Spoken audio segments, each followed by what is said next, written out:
O indicador mais importante para avaliar a qualidade das gestões municipais do Ceará tem um nome, ICGM. É a sigla para Índice Comparativo de Gestão Municipal. Ele chega à sua 6ª edição no anuário 2023-2024.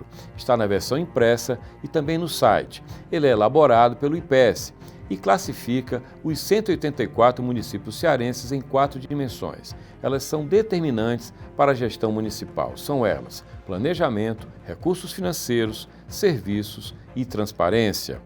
Não sai daí, porque começa agora mais uma edição do programa especial do Anuário do Ceará.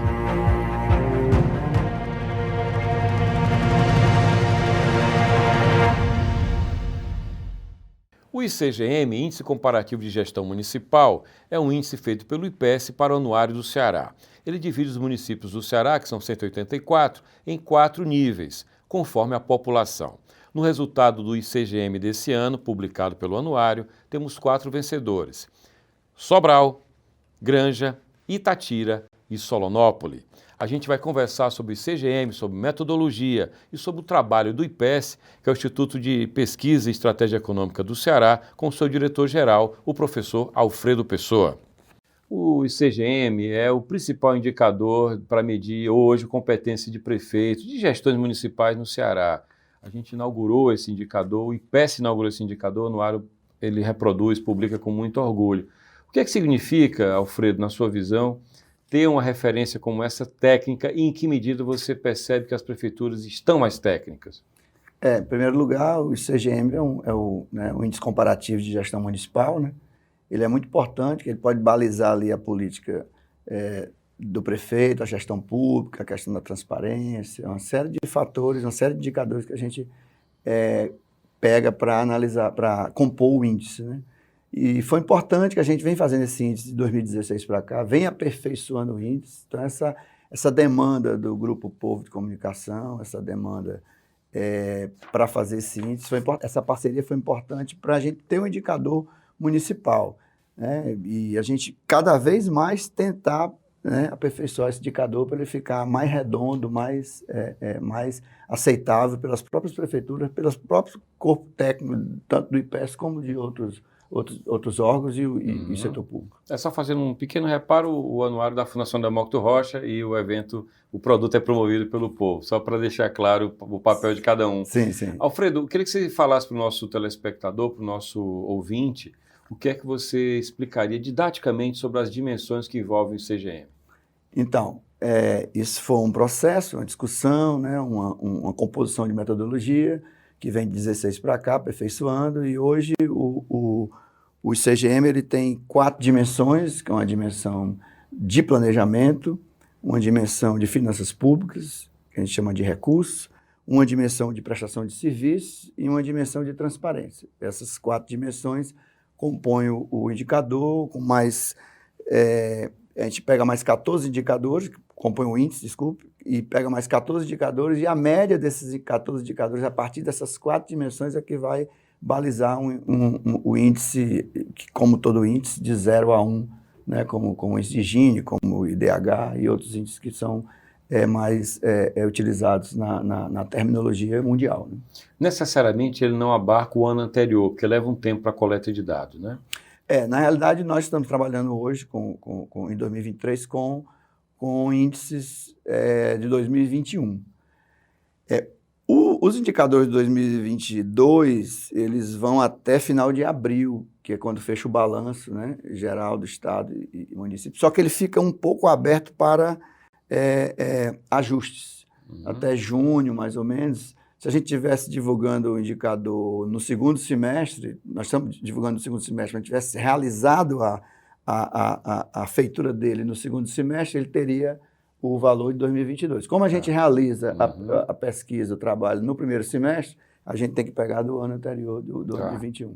Mas a gente pode fazer isso também, desde que a gente trabalhe com a divulgação ao invés de setembro, outubro ou novembro. Do ponto de vista técnico, como eu perguntava na questão anterior, como é que os municípios hoje tecnicamente lidam com essas dimensões que o ICGM mede? Lembrando que muita prefeitura não tem estrutura, acaba terceirizando isso, o que não é bom, porque a gente sabe que esse tipo de trabalho é muito bom quando é feito por servidor, que tem a cultura do município, que tem a memória do que foi feito, né? Era muito importante que isso fosse feito por servidor concursado, né? A gente sabe que as prefeituras, principalmente do Ceará, passam por muitos problemas, 85%, né, da arrecadação deles não é arrecadação própria, ou seja, eles só respondem a 15%. Mesmo Fortaleza, que é um município grande, o maior do estado, ele responde aí por menos de 35% da arrecadação, né? Quer dizer, o que eu estou dizendo é que o que compõe a receita do município, no caso de Fortaleza, apenas 35% é arrecadação própria. Mesmo São Paulo, capital, também não arrecada 100% da sua... Quer dizer, os municípios precisam de transferências constitucionais, estamos falando aqui de fundo de participação do município, as transferências do Fundeb, as transferências do SUS, precisam de transferências nacionais, constitucionais, para poder compor sua receita. Quer dizer, nem tudo que eles, os esforços domésticos deles, de ISS, no caso do município, ITBI, IPTU, não garante toda a arrecadação. Então, essa dificuldade também dificulta o concurso, dificulta a formação de um quadro técnico, né? Porque aquele grande problema, para tomar decisão, eu preciso ter um problema bem diagnosticado, eu preciso ter um quadro técnico que diagnostica esse problema para dar tranquilidade para o prefeito poder tomar decisão A ou B, e não existe governo bom sem recursos. É verdade. Aliás, lembrando que agora, final de agosto, a gente teve até um dia de paralisação dos prefeitos, os prefeitos reclamando de queda de repasse de FPM, e aí, naquele momento, até eu lembro que eu conversava sobre isso na rádio, havia uma autocrítica a ser feita, né? Olha, tudo bem, é um caso a ser discutido, queda de FPM, mas a receita própria, quer dizer, o município está cobrando IPTU no interior, o município está fazendo o dever de casa mínimo para ter receita própria? Talvez não, né, Alfredo? Muitas vezes o IPTU depende ali da planta genérica de valores, depende de um processo de geoprocessamento, né? O ISS, antipático. Cobrança é uma coisa antipática. Muitas vezes a capacidade do município também não responde, né, pelo pagamento, né? O ISS da mesma forma e o ITBI do mesmo jeito. E muitas vezes a prefeitura até rebaixa o ISS para atrair empresas, né, para atrair novos negócios, rebaixa um pouco o ISS para poder tentar dinamizar a economia no município, né? Então, essa é uma dificuldade que perpassa a todos os municípios do Ceará. Quanto à relação à paralisação do dia 30 de agosto, é uma paralisação por mais repasse.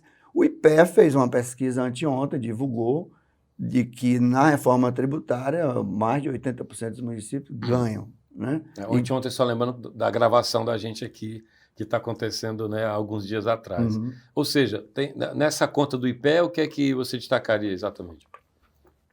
Bem, pelo estudo do IPEA, nós temos os municípios com maior arrecadação pela reforma tributária e temos também alguns estados que ganham, né? Poucos estados perdem, outros ganham, né? É um dado preliminar, pode ter revisão, mas é um dado positivo. E é um dado também que pode sinalizar, né, o restante da votação da reforma tributária, principalmente no Senado, para ajustar essas possíveis perdas, porque foram indicadores que podem se confirmar ou não, mas no momento a gente acredita que essa pesquisa foi bem realizada. Teve até uma lei federal para atenuar o impacto na redução drástica de recursos por conta da diminuição de população. Tem uma discussão, Alfredo, com relação à metodologia do repasse do FPM, como se ela tivesse superado. Você tem uma opinião sobre isso? O que é que você pensa dessa conta hoje? O FPM, ele pega os estados, né, repassa mais para os municípios mais pobres, né, que é exatamente o inverso da renda per capita com população. Se a população cai, você pode ter uma redução de FPM.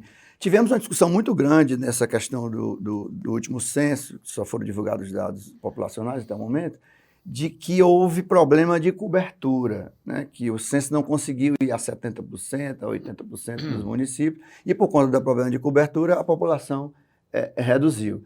Isso é ainda um tira-teima para o futuro. Agora nós temos um novo presidente do IBGE, professor Márcio Postman. Que, aliás, foi uma questão política que houve no governo, porque tinha muita resistência a ele, e que diz muito de como é difícil nomear tecnicamente, né? Isso, professor Márcio, professor com doutorado, professor da Unicamp, professor livre-docente da Unicamp, A um crítica é porque ele seria um pesquisador. petista, por assim dizer, empedernido, que comprometeria a técnica do IBGE. O que você achou daquilo? Não, acho que quem fala isso não conhece o Márcio Postman, né? Porque é um cara super sério, super profissional, um super professor, né? Então, eu até sou suspeito para falar dele, porque eu sou até fã dele, pelo que é, por ele ser o que é.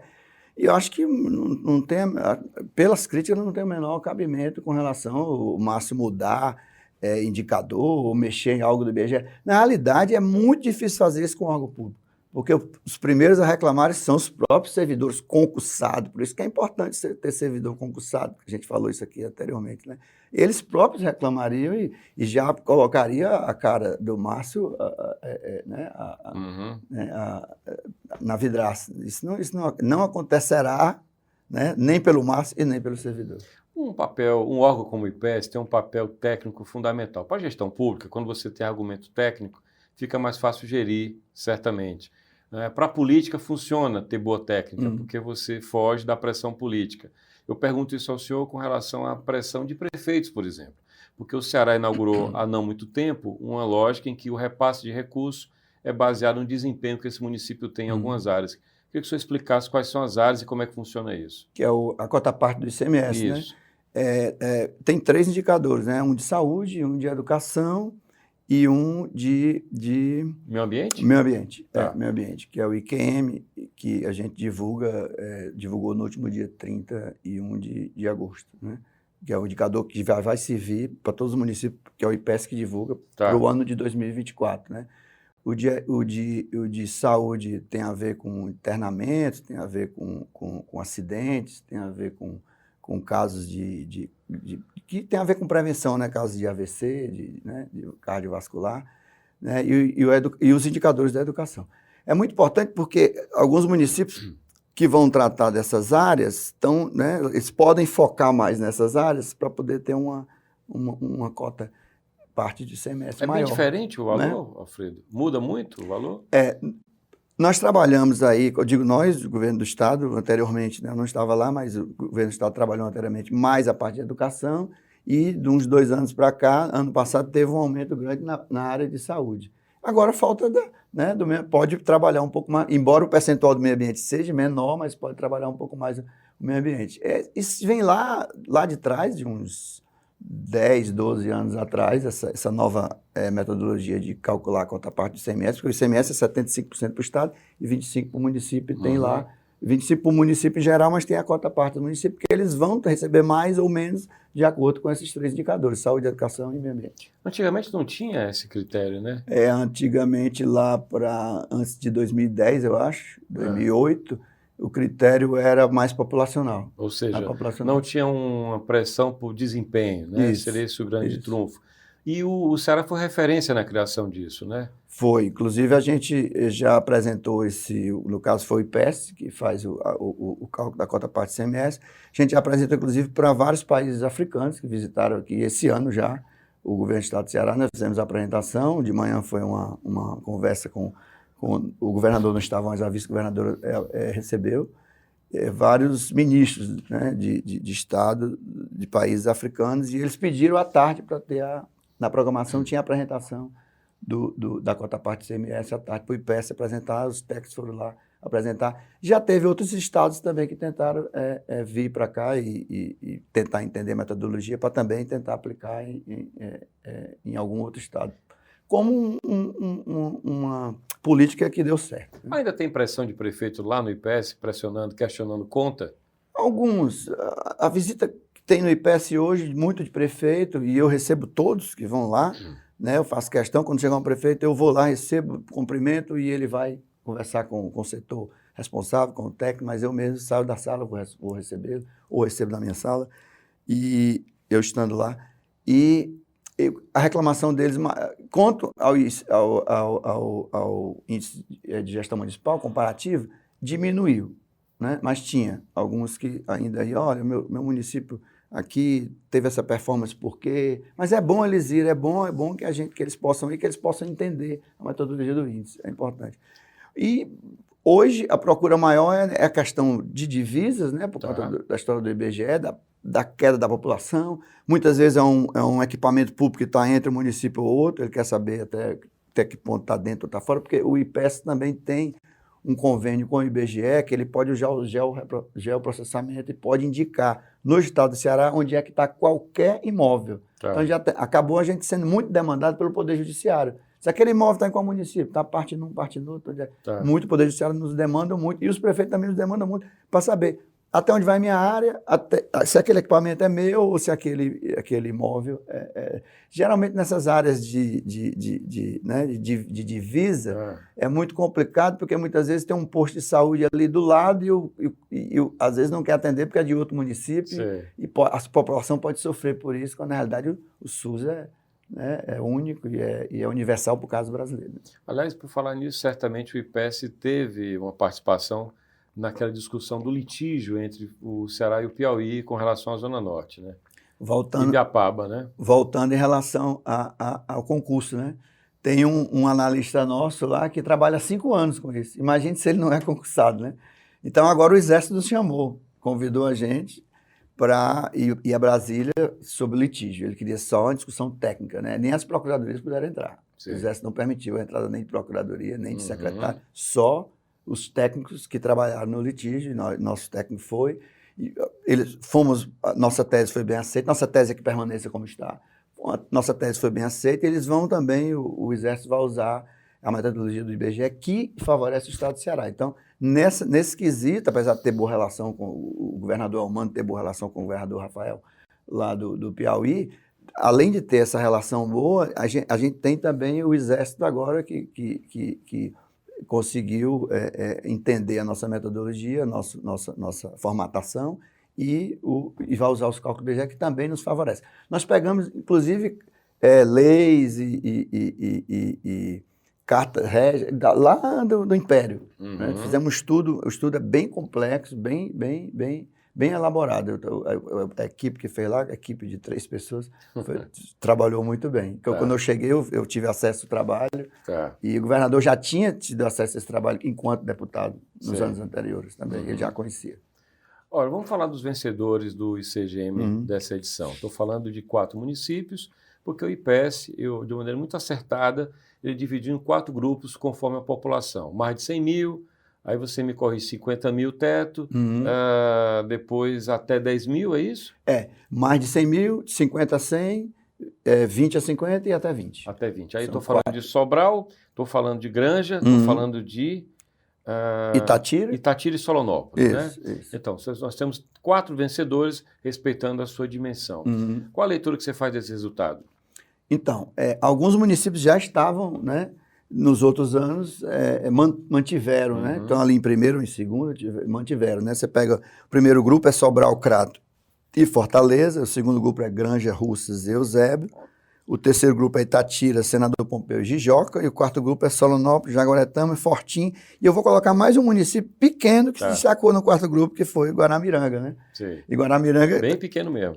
5 mil habitantes. E Guaramiranga, lembrar que foi o primeiro município, apesar de ser pequeno, mas foi o primeiro município que completou a vacinação do Covid, né? Então, já tem ali uma preocupação com a saúde, já se anota uma preocupação maior, que tudo isso favorece a população, né? Beneficia a população, porque são indicadores da área de planejamento, são indicadores de despesa corrente líquida, quer dizer, a despesa aqui em relação ao pessoal, são indicadores de finanças públicas, são indicadores de transparência, se o município está sendo transparente em relação ao Tribunal de Contas do Estado e outros órgãos controladores, né? E também dimensão de prestação de serviços, que a gente coloca aqui muito saúde e educação. Olha, existe sempre questionamento e metodologias mudam também. O IPES estuda fazer algum ajuste na metodologia, olha, ano que vem mudar algo, o que é que vocês pensam em fazer ou não? A gente já vem aperfeiçoando o índice, essa história de pegar as dimensões, de pegar esses indicadores. Já foi uma evolução. Já foi uma evolução, né? E a gente tem lá a metodologia, essa que a gente pega da população, acima de 100 até de 50 a 100, de 20 a 50 e até 20. É uma metodologia também usada pelo IBGE, né? Agora, tem uma parte que é a padronização dos indicadores, que a gente usa aquele método mínimo max, né? Que é um método matemático e Desse método matemático, a gente pega a média aritmética dos 14 indicadores.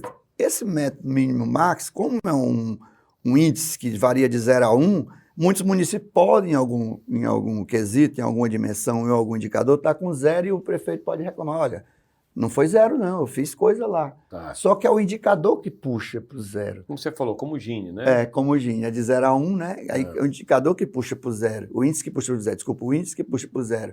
Então, a gente está trabalhando, talvez não mude tanto a posição dos municípios, mas vai fortalecer a metodologia do ponto de vista de um cálculo matemático, isso já está sendo trabalhado pelos nossos analistas, para poder a gente não trabalhar no método mínimo max, de 0 a 1, e trabalhar sempre num patamar acima de 0, ou com percentual, ou com 0,1, 0,2, trabalhando nessa perspectiva para que nenhum município nenhum prefeito possa reclamar e dizer, olha, eu não fui 0 nessa política pública, não, que eu fiz alguma coisa. E ele tem razão de reclamar, porque ele vai dizer, eu fiz, está aqui meu orçamento, está aqui meu balanço, está aqui quanto eu gastei. Entendi. Então, poder traduzir melhor isso, fazendo algum ajuste que vocês estão pensando em fazer certamente. Melhora, mas pode não mudar a posição dos municípios, mas melhora a transparência dessa chamada padronização dos indicadores, melhora, porque vocês ali tem uma fórmula mais consistente. Tá. Alfredo, o IPES está fazendo 20 anos, mas ele era IPLANCE, né? Era Instituto de Planejamento do Ceará, agora é Instituto de Pesquisa Econômica e Estratégia, Pesquisa e Estratégia Econômica, né? Pergunto, o que mudou lá atrás nessa conceituação? Aconteceu, acho que, governo Lúcio, se não me engano. Foi 2002, não é? O que mudou nessa conceituação versus o que era o IPLANCE? IPLANCE de Cláudio Ferreira Lima, de grandes nomes. E o que significa hoje a produção do IPES no sentido prático do governo, da gestão do governador, por exemplo? Porque o risco de um órgão como o IPES é ficar muito acadêmico, porque é formado por gente da academia, como o senhor é também. Então, nossos analistas, né, são 9, né, são poucos, mas são bons analistas, foram todos formados, com mestrado, com doutorado. E isso é o quadro do IPES hoje. São servidores? São CLT, são seletistas, mas são concursados. Tá. É um quadro concursado. O IPLANCE tinha uma característica mais da questão do planejamento, né? Cláudio, né? Saudoso Cláudio, é uma figura do planejamento, uma figura do Ceará muito importante na área de planejamento, né? Eu cito aqui 2 do planejamento, o professor Assuero Ferreira também saudoso, né? Nos deixou ano passado. E quando extinguiu o IPLANCE, juntou uma parte da estrutura do IPLANCE, uma parte da estrutura do SED, que era o Conselho de Desenvolvimento Econômico do Estado, e uma parte do IDES, que trabalhava com o município, que era ligada às cidades. E juntou tudo um pouco no IPES, né? Juntou um pouco do IPES. Então, o IPES pegou um pouco disso tudo, mas, assim, a área de planejamento ficou mais na CEPLAG, né? Porque aí juntou também a CEPLAG com a administração, a planejamento da administração, e virou CEPLAG.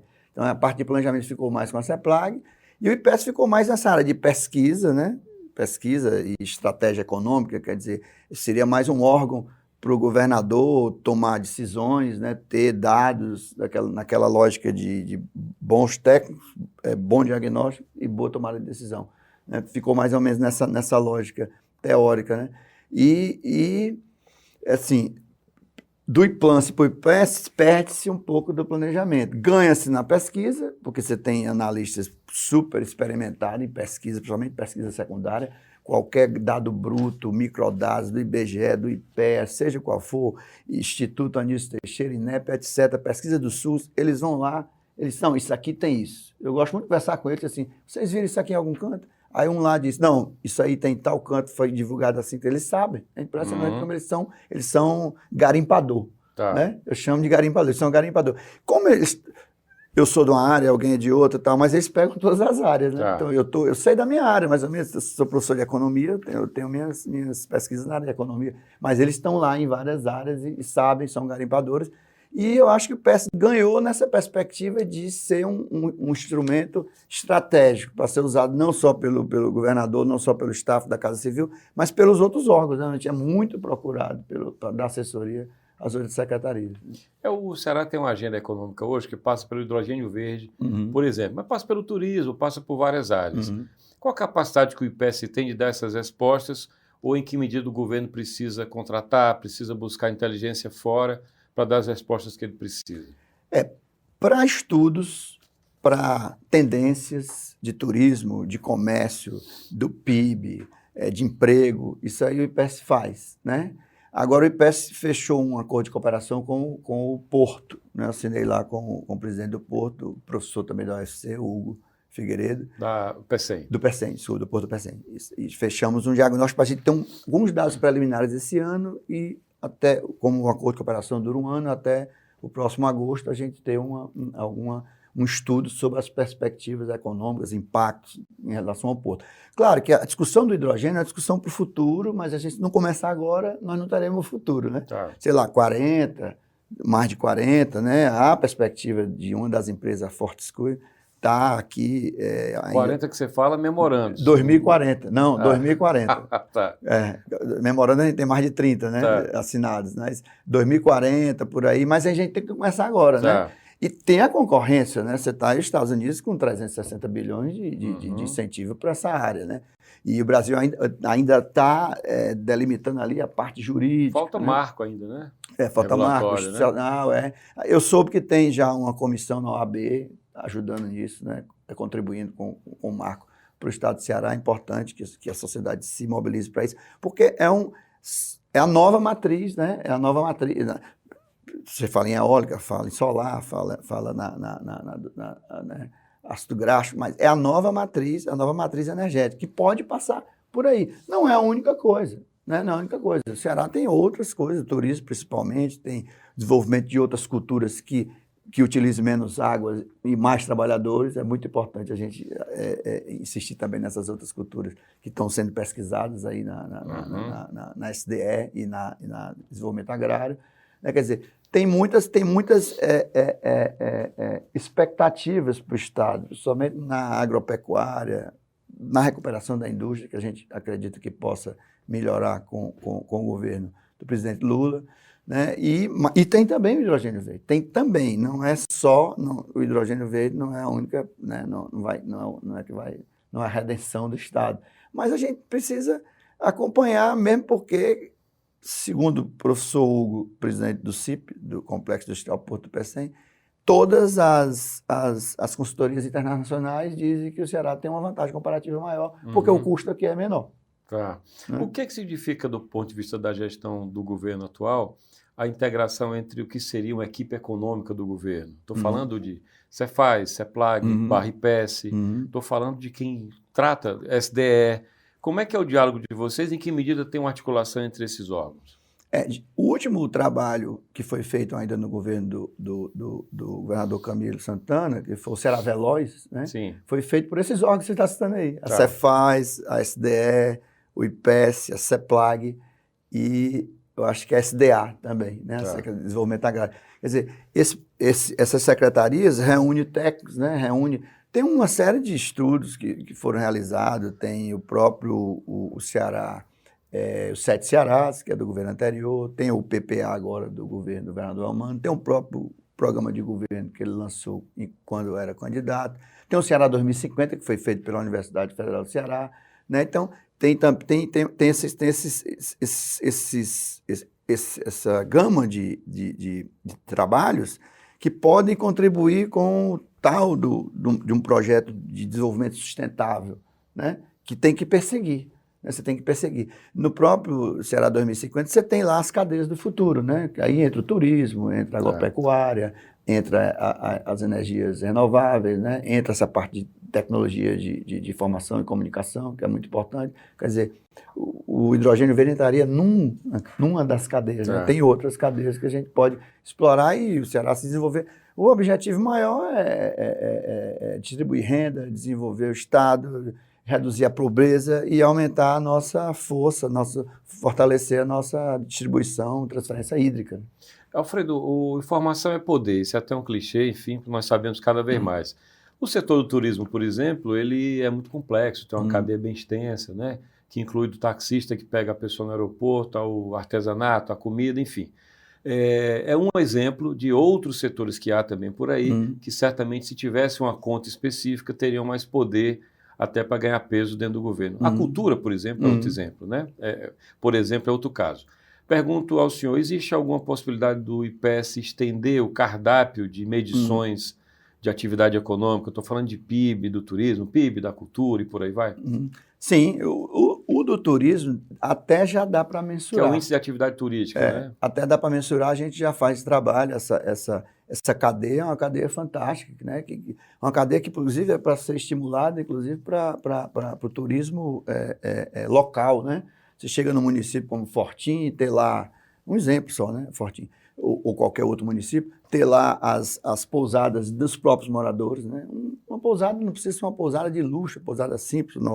Nas pesquisas diz o nosso cliente internacional, ele quer uma cama confortável, né? Um chuveiro tranquilo, elétrico, às vezes nem ar-condicionado precisa, às vezes, né? Então, quer dizer, poderia ser estimulando também o turismo doméstico, né? Para não vir as grandes cadeias e tomar uma atividade que como acontece no supermercado, que mata o mercadinho. Que podia ser mais nosso do que não ser. E, de qualquer maneira, é uma evasão de renda, né? Sim. O Suassuna diz que faz a roupa dele no bairro, que é para o dinheiro ficar no bairro, pois vamos comprar produtos cearenses para o dinheiro ficar mais aqui, né? Não que se você compra de fora não fique, mas sai mais. Sim. Né? E a cadeia do turismo, nós já tivemos reunido com a secretária Luísa Sela no começo do ano, acho que março, e a gente já tem uma equipe trabalhando com eles também para mensurar um pouco essa questão da cadeia, porque é muito importante para empoderar a cadeia do turismo. Dizer, olha, nós somos responsáveis, o Itaú, inclusive, trabalhou aí o PIB do turismo nacional, né? A gente até pegou a metodologia deles para estudar, né? Então, você empoderar a cadeia para a cadeia também, que a cadeia possa também ser reconhecida como muito importante, né? Porque o turismo é o alimento da alma, né? E, inclusive, salvou a gente na pandemia. E a cultura também. A cultura, né? Ou desculpa, o turismo. A cultura. O turismo, coitado, ficou ali tolhido, né? A cultura, sim. O turista está retomando agora, desculpa. A cultura é o alimento da alma e salvou a gente na pandemia. Por falar em cultura, você também é músico, você tem é como hobby ser músico. Sim, sim. A sua carreira de músico segue paralelo ao IPES, Alfredo? Não diria carreira de música, é uma atividade de hobby, a gente só toca uma vez na semana. Eu me junto com outros professores da UFC, né, professor da matemática, professor da engenharia, professor da comunicação, outros professores que estão lá conosco, né, ali se divertindo. Na realidade é uma diversão, uma brincadeira, a gente gosta. Um show por semana? Faz um por semana, faz por prazer e às vezes acaba indo para algum que é mais profissional, mas é muito raramente, né? A ideia mesmo é se divertir e relaxar um pouco do trabalho que a gente tem na semana do dia a dia. De qualquer forma, compõe o PIB da cultura quando vocês começarem a registrar com mais, enfim, continuidade. É porque a música também é uma coisa muito importante, pelo menos na minha vida, desde criança, desde pequeno, e uma referência muito da família, né? E tem uma professora que é do conservatório da UES, então tem essa relação. Minha mãe me ensinou muitas músicas, né? Inclusive, eu ouvi música do João Gilberto depois que ela tinha cantado, e que eu já tocava com ela e ouvi depois. Você toca violão? Sim, violão. Tá bom. Alfredo, muito obrigado. Parabéns pelo trabalho do IPES. Muito obrigado. Eu que agradeço, José, pela entrevista. Estamos à disposição. O IPES está à disposição da sociedade, dos prefeitos, do setor público e da sociedade em geral, né? Muito obrigado. E você acompanhou mais um programa do Anuário do Ceará. Você pode ler o anuário na versão impressa, 680 páginas, 14 capítulos. Pode entrar no site anuariodoceará.com.br e pode seguir o anuário nas redes sociais. No nosso Instagram, Anuário do Ceará. No Twitter, Anuário do CE ou Anuário Doce. Você pode acompanhar esse e outros episódios no YouTube da Fundação Demócrito Rocha e também pode ouvir no formato podcast na sua plataforma preferida. Até o próximo programa. Tchau.